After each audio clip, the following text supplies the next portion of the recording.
નમસ્કાર વિદ્યાર્થી મિત્રો, આજે આપણે ધોરણ 8 સામાજિક વિજ્ઞાન વિષયની અંદર 8 પાઠ પૂરા કર્યા અને હવે આજે પાઠ નંબર 9 આપણે શરૂઆત કરવા જઈએ છીએ આપણી અર્થવ્યવસ્થા. અર્થવ્યવસ્થાની અંદર મિત્રો તમને ખબર હશે કે અલગ અલગ પ્રકારે ધંધા વ્યવસાય સાથે સંકળાયેલા છીએ. માલ ઉત્પાદન થાય, માલથી જ્યાંથી માલ બનશે ત્યાંથી માંડીને છેલ્લે ગ્રાહક સુધી માલ પહોંચશે ત્યાં સુધી અલગ અલગ પ્રક્રિયા અલગ અલગ ક્ષેત્રોની અંદર એનું વિભાજન કરવામાં આવે છે. તમે જોયું છે સૌપ્રથમ કે કાચો માલ સૌપ્રથમ ઉત્પાદન થશે, એના પછી એ તૈયાર થવા માટે ફેક્ટરીમાં જશે, ફેક્ટરીમાં તૈયાર થયા પછી ગોડાઉનમાં આવશે, ગોડાઉનમાં આવ્યા પછી બજારની અંદર વેપારી જોડે આવશે, વેપારી પાસેથી ગ્રાહક જોડે જશે. આ રીતે આખી પ્રક્રિયા આપણી અર્થવ્યવસ્થા સંકળાયેલી છે.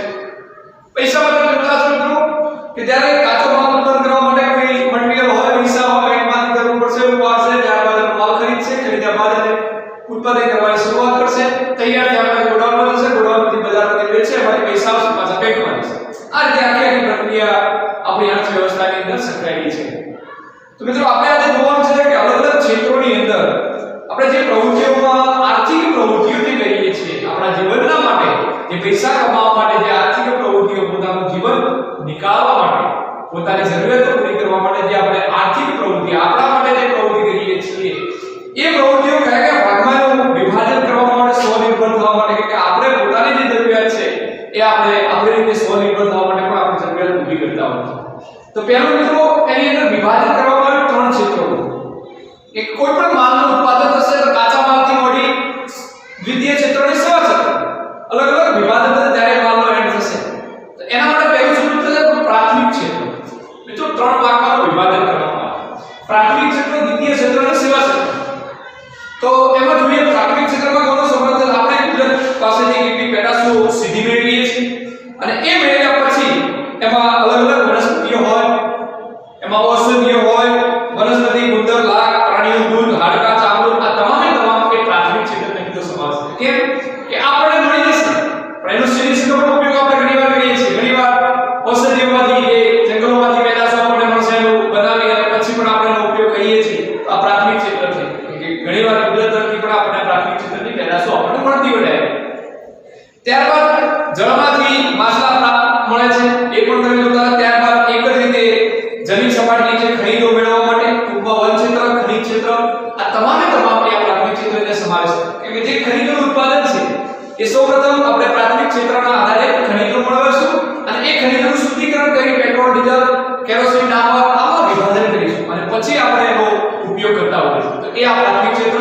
હવે એની અંદર મિત્રો ટૂંકમાં તો વન ક્ષેત્ર, કૃષિ ક્ષેત્ર, ખાણ ક્ષેત્ર, ખનિજ ક્ષેત્ર, પશુપાલન ક્ષેત્ર આ વગેરે ઔદ્યોગિક ઉત્પાદન, આ કાચો માલ એ આ કાચો માલ આમાંથી પૂરો પાડે છે. પ્રાથમિક ક્ષેત્રમાંથી મિત્રો જે કાચો માલ હશે, ઉદ્યોગ ધંધાની અંદર જે કાચો માલની જરૂર પડશે એ આ પ્રાથમિક ક્ષેત્રમાંથી આપણને મળી આવશે અને એ પછી આપણે શું કરતા હોય છે? ઉપયોગ કરતા હોય. ત્યારબાદ તેથી આ ક્ષેત્ર પ્રાથમિક ક્ષેત્રની પ્રવૃત્તિ તરીકે ઓળખવામાં આવે. મિત્રો ખાસ વાતમાં કે જે કાચો મટીરીયલ પૂરું પાડતા હોય એને પ્રાથમિક ક્ષેત્રની અંદર સમાવેશ કરવામાં આવશે અને આના આધારે ઉદ્યોગો શું કરશે? તો રિસાયકલ કરશે, તૈયાર કરશે, એ હવે દ્વિતીય ક્ષેત્રની અંદર આવશે. તો જોઈએ દ્વિતીય ક્ષેત્રમાં કોનો સમાવેશ થશે? તો એમાં ઘણી પેદાશો એવી પ્રક્રિયા કરીને પેદાશોનો ઉપયોગ લઈ પ્રવૃત્તિ દ્વિતીય ક્ષેત્ર કહેવામાં આવે છે. હવે એની પ્રવૃત્તિના આધારે પ્રક્રિયા કરી અને જે પેદાશો ઉત્પન્ન કરવામાં આવશે એટલે દ્વિતીય ક્ષેત્ર. અને આ જેમ કે કપાસમાંથી શું દ્રવ કાપડ, ઉદાહરણ તરીકે આપણે જોઈએ તો કપાસ સીધે સીધો કે આપણે કાપડનો ઉપયોગ કરી શકીએ, બરાબર? પ્રક્રિયા ચલાવી અને પછી એમાંથી જે કાપડ બનશે એ કાપડ આપણે ઉપયોગ કરતા હોય છે. બીજું કપાસિયા તેલ, શેરડીમાંથી ગોળ, ખાંડમાંથી, બીજું જે માટીમાંથી ઈંટો બનાવ્યા વગેરે એ આ દ્વિતીય ક્ષેત્રનો મિત્રો સમાવેશ છે. ઉદાહરણો છે મિત્રો યંત્ર સામગ્રી, માર્ગ પરિવહન તેમજ સાધન સંચાલન, વિદ્યુત સામગ્રી તૈયાર કરવા, વનસ્પતિ વગેરે ઉત્પાદન વગેરે મોટો ઉદ્યોગો. આની અંદર જે નાના ઓજારો, નાની પ્રવૃત્તિઓ, જે નાના ઓજારો જરૂર પડશે મોટા ઉદ્યોગોની અંદર એ પણ આપણે દ્વિતીય ક્ષેત્રમાંથી મેળવી શકતા હોય. ત્યારબાદ ઉદ્યોગોનો સંરક્ષણ સામગ્રી, રસાયણો, કાપડ વગેરેનું ઉત્પાદન કરતા એકમને વગેરે સમાવેશ આ ક્ષેત્રમાં થાય છે. હવે નાની નાની વસ્તુનું જે ઉત્પાદન કરતા હશે, મોટા મોટા યંત્રો હોય, પંખા જોઈએ, આપણે ઓર જોઈએ, લાઈટ જોઈએ, તમામ જે છે એ તમામે તમામ આનું ઉત્પાદન થશે દ્વિતીય ક્ષેત્રની અંદર અને એમાંથી એ આ દ્વિતીય ક્ષેત્રમાં સંબંધિત ઔદ્યોગિક ક્ષેત્ર પણ કહેવામાં આવે છે. આ દ્વિતીય ક્ષેત્રનું બીજા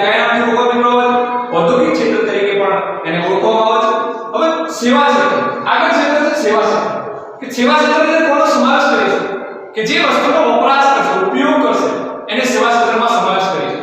એની અંદર જોઈએ પ્રાથમિક અને દ્વિતીય ક્ષેત્રમાં ઉત્પાદિત વસ્તુનો જથ્થો મોટા વેપારી સુધી પહોંચાડવા માટે ટ્રકો અને ટ્રેનો એ આ માર્ગ પરિવહનની જે જરૂર પડશે એ મિત્રો આ સેવા ક્ષેત્રમાં જરૂર પડશે. ગોડાઉન હશે, ગોડાઉન સુધી કંપનીની માલ ગોડાઉન સુધી પહોંચાડવો પડશે, યા તો બજાર સુધી પહોંચાડવા માટે જરૂર પડશે એ સેવા ક્ષેત્રમાં.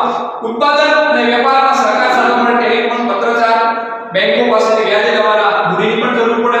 કેમ મિત્રો ઉત્પાદન કરવું હોય તો સાધનની પણ જરૂર પડશે, તો એમાંથી માલની જરૂર પડશે, પૈસા બેંકોમાંથી લોન લેવી કે ગમે તે રીતે પણ આપણે પૈસા પૂરા કરવા પડતા. ટૂંકમાં વેપાર અને સંચાર, માર્ગ પરિવહન, હવાઈ તેમજ દરિયાઈ માર્ગ, શિક્ષણ અને આરોગ્ય, બેંકિંગ તેમજ વીમા કંપની, પ્રવાસ અને મનોરંજન, ગેસ, વીજળી જેવી સેવાઓનો કામગીરી સમાવેશ ક્ષેત્રમાં થાય છે. વર્તમાન સમયમાં ઇન્ટરનેટની મદદથી પણ આપણે જોઈએ છીએ કે અલગ અલગ એનો સંશોધન કરી, અલગ અલગ એનો વપરાશ કરી અને આજે પણ આપણે ચલાવી રહ્યા છીએ. તો એ આ internet, ATM, group centre, software કંપનીઓ વગેરે સેવાઓ આજે પણ આપણને પૂરી પાડી રહી છે અને એના આધારે લોકો જાણે છે ઓનલાઈન ખરીદી તમે કરતા હશો તો એ તમામે મિત્રો સેવા ક્ષેત્રમાં છે અને એના આધારે આજે પણ આપણે ધીરે શું કરીએ છીએ એનો ઉપયોગ કરીએ છીએ અને છેવાડાના વ્યક્તિ સુધી પણ આપણે આ માલને પહોંચાડીએ છીએ. મિત્રો આ ત્રણ ક્ષેત્રો છે કે માલનું ઉત્પાદન થયું, કાચા માલનું, ત્યારબાદ બન્યું અને છેલ્લે કોને ગ્રાહક સુધી પહોંચાડવા માટે કોને જવાબદારી નિભાવવી એ આ તમામ મિત્રો આ સેવા ક્ષેત્રમાં. હવે જોઈએ તો આ તમે પ્રત્યેક વસ્તુ તમે જોતા હશો. કોઈ બિસ્કિટ કંપનીનું ઉદાહરણ લઈએ. ધારો કે એક્ઝામ્પલ છે કે બિસ્કિટ કંપનીને બિસ્કિટ બનાવવા છે તો પહેલા એને શું જરૂર પડશે? ઘઉંની જરૂર પડશે. ઘઉં પછી એને ખરીદવા માટે જશે, કાચો માલ ખરીદશે ઘઉં, એમાં ફેર અલગ અલગ મટીરીયલ ઉમેરી અને ઘઉં પીસશે, પીસીને એને લોટ તૈયાર કરશે, એમાંથી બિસ્કિટ બનાવશે અને એ બિસ્કિટના પેકેટ બનાવશે અને પછી એ પેકેટનો અલગ અલગ ભાવ હશે અને એ ભાવના આધારે એ લોટમાંથી એને ઘણા બધા પેકેટ બનશે અને એ પછી એ તમામ આખી જે માલ મટીરીયલ લીધું છે એની કિંમત જોશે અને કિંમતના આધારે અલગ અલગ વિભાજન કરશે પોતાનો નફો મેળવવા. આ મિત્રો અલગ અલગ સેવા ક્ષેત્રથી મોડી પ્રાથમિક ક્ષેત્ર સુધી તમામ જે પ્રવૃત્તિ થતી હોય એ આપણે આજે પણ આપણા જીવનની અંદર ઉપયોગી કરતા હોય.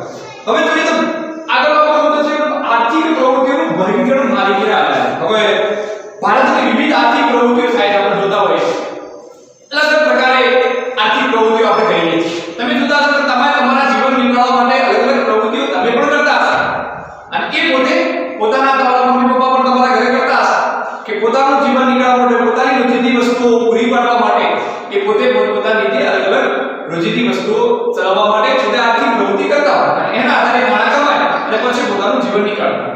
એમાં જોઈએ મિત્રો તો પહેલું છે સરકારની માલિકી કે જાહેર ક્ષેત્રના ઉદ્યોગ.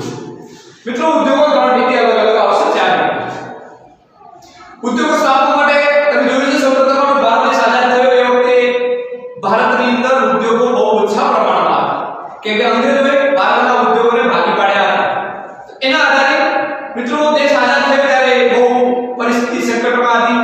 પછી ધીરે ધીરે સરકારે નવા નવા પરિબળો ઊભા કર્યા કેમ કે ગરીબી, બેકારી ઘટાડવા માટે મિત્રો આ ઉદ્યોગો જવાબદાર છે. એમણે પછી આ ઉદ્યોગો ઊભા કર્યા. તો હવે એવા ઉદ્યોગો અલગ અલગ મિત્રો છે. કોઈ સરકારી અને માલિકી, સરકાર અને માલિક બંનેનો અંદર સમાવેશ કરવામાં આવે એ જાહેર ક્ષેત્રના ઉદ્યોગ. કયા ક્ષેત્રના ઉદ્યોગ? જાહેર ક્ષેત્રના ઉદ્યોગ. તો એમાં મિત્રો જોઈએ તો એમાં જે ઉદ્યોગો સરકારી માલિકી અને સરકારના સંચાલન હેઠળ તેમજ જાહેર ક્ષેત્રના ઉદ્યોગ કહેવામાં આવે છે. હવે જે ઉદ્યોગોની અંદર સરકારની માલિકી હેઠળ કામ થતું હોય, સરકાર જ તેનું સંચાલન કરતું હોય તો એને કયા ક્ષેત્રના ઉદ્યોગ કહીશું? જાહેર ક્ષેત્રના ઉદ્યોગ. એટલે ઉદાહરણ તરીકે જોઈએ તો ભીલાઈ સ્ટીલ પ્લાન્ટ, ભારતીય હેવી ઇલેક્ટ્રિક લિમિટેડ, ઓએનજીસી વગેરેના ઉદાહરણ છે. મિત્રો આ સરકારની માલિકીના છે. ભલે આપણને વસ્તુ પૂરી પાડશે બાકી એનો નફો નુકસાન એ કોણ કરશે? સરકારે ભોગવવું પડશે. આ રીતે આ જાહેર ક્ષેત્રના ઉદ્યોગ. બીજા ઉદ્યોગો છે ખાનગી માલિકી કે ખાનગી ક્ષેત્રના ઉદ્યોગ. તો ખાનગી ક્ષેત્રમાં કયો સમાવેશ થશે? તો જે ઔદ્યોગિક એકમો માલિકી અને સંચાલન ખાનગી લોકોના હોય તેવા એકમો ખાનગી માલિકીના ખાનગી ઉદ્યોગ કહેવામાં આવે. હવે જે ઉદ્યોગો માલિકી અને સંચાલન, માલિક પણ ખાનગી હોય આપણા તમારા મારા જેવા અને સંચાલન પણ એ જ કરતા હોય તો એને કયા કહીશું? ખાનગી માલિકીના ઉદ્યોગ. કે ગમે તે વ્યક્તિ સ્થાપી શકે પોતાની જે જરૂર છે. આપણે ટાટા કંપની આ તમામ જે નામ જોતા હશો તમે, ટાટા એનઆરએ આ તમામ જે સ્ટીલ કંપની આ તમામ જે છે એ પોતે જે વ્યક્તિઓ છે એ પોતાના પૈસે કંપની ખરીદી છે, ઊભી કરી છે. એના માટે આ ખાનગી ક્ષેત્રના ઉદ્યોગનો સમાવેશ થશે અને એ ખાનગી માલિકીના ઉદ્યોગો છે. કયા માલિકી? એમાં જો ઉદાહરણ Tata iron steel company limited, Reliance, Toronto, every જે કંપની વગેરે કંપનીઓ જે ખાનગી અલગ અલગ ઉદ્યોગ વગેરે ઘણા બધા ઉદ્યોગો છે. તમે જોતા હશો અલગ અલગ ગાડીઓ બનાવવામાં, ટુ વ્હીલ બનાવવામાં ઘણી બધી જે કંપનીઓ છે એ આ ખાનગી માલિકીના ઉદ્યોગો છે. ત્રીજું છે આપણું સંયુક્ત ક્ષેત્રના ઉદ્યોગ. સંયુક્ત ક્ષેત્રમાં કોનો સમાવેશ કરે છે? તો એમાં જે જાહેર ક્ષેત્રના ઉદ્યોગો કેટલીક મર્યાદાઓ હોય છે. હવે જાહેર ક્ષેત્રના ઉદ્યોગો જે છે એમાં કેટલીક મર્યાદાઓ છે. કેમ કે મિત્રો એમાં પોતે સરકાર દેખરેખ રાખી શકે. એના કારણે મર્યાદાઓના આધારે આમાં મુખ્યત્વે બિન કાયદેસર અને કામચોરી જોવા મળે છે. હવે આમાં શું કામચોરી વધુ પ્રમાણમાં જોવા મળશે. કેમ કે મિત્રો કામચોરીના આધારે લોકો શું કરશે કે પૂરા યોગ્ય પ્રમાણમાં કામ કરશે ને કેમ કે એનો જો ખાનગી માલિકીના હાથમાં હશે તો એ વ્યક્તિ જાહેરમાં ત્યાં બેઠો હશે એટલે એ પોતે માલિકની દેખરેખ રાખી અને ધંધો ચલાવતો. પણ અહીંયા સરકારના માલિકીના આધારે છે એટલે બહુ તકલીફ પડે. એના માટે સંયુક્ત રાષ્ટ્ર બહુ ઉભું કર્યું તો એ કામચોરી અને નિયંત્રણ કરવા માટે અનુસૂચિત કરવા માટે જરૂરી મૂડી એકત્ર કરવા માટે ખાનગી નિષ્ણાતો મદદ લેવા મદદ જાહેર ખાનગી ક્ષેત્રમાંથી સંયુક્ત માલિકીના ઉદ્યોગો સ્થાપવામાં આવે. હવે ખાનગી લોકોને અંદર ઇન્વોલ્વ કરી પોતાનો અંદર સાથ સપોર્ટ રહીને કે એમને સંચાલન કરવા માટે આપશે અને એ દેખરેખ રાખશે એના બહુ પૂરો પાડશે.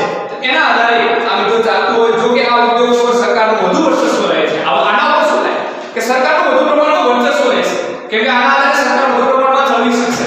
કેમ કે ખાનગી માલિકીનો જો દેખરેખ રાખતો હશે ખાનગી વ્યક્તિ તો એ સારા એવા પ્રમાણમાં એ ઉદ્યોગ ચાલી શકશે અને એના આધારે આ સરકારનું વર્ચસ્વ આના પર વધુ પ્રમાણમાં. ત્રીજો આપણો ચોથો ઉદ્યોગ છે મિત્રો સરકારી ક્ષેત્રના ઉદ્યોગો.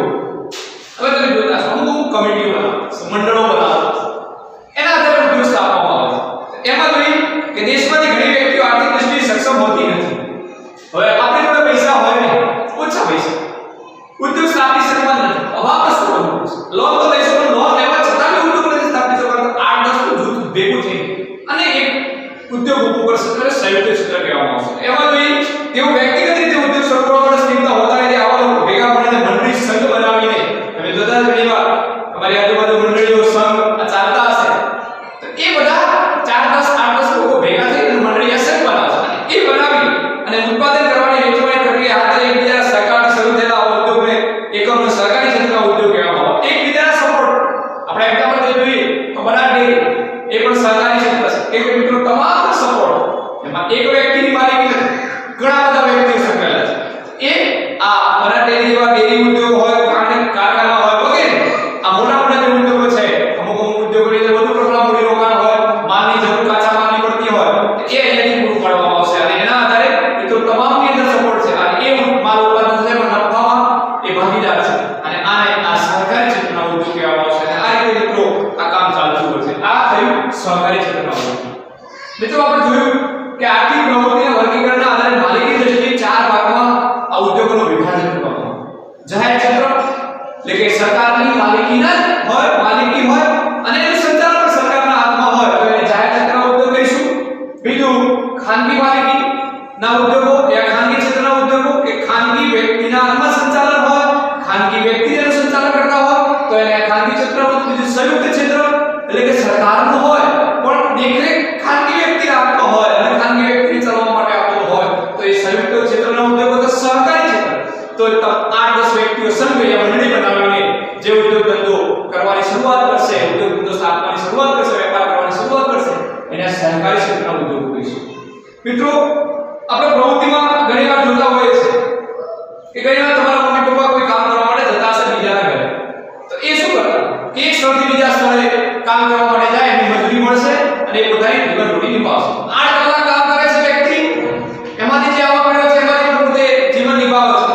એક વ્યક્તિ એવો છે બી વ્યક્તિ કે એ પોતાનો ઉદ્યોગ ધંધો છે એની અંદર દેખરેખ રાખે છે સવારથી સાંજ સુધી અને પછી એમાં છેલ્લે નફો થાય એમાં પણ ભાગીદાર છે. તો આ રીતે અલગ અલગ વ્યક્તિઓ પોતાના જીવન ધોરણની અંદર સંકળાયેલા. મિત્રો આજે આપણે આટલું જ રાખી પ્રાથમિક દ્વિતીય સેવા અને આ આર્થિક પ્રવૃત્તિનું જે વર્ગીકરણ છે એ માલિકી દ્રષ્ટિએ જે આપણે કર્યું એને આટલા સુધી રાખી અગાઉનું આવતા વિડિયોમાં ભણીશું.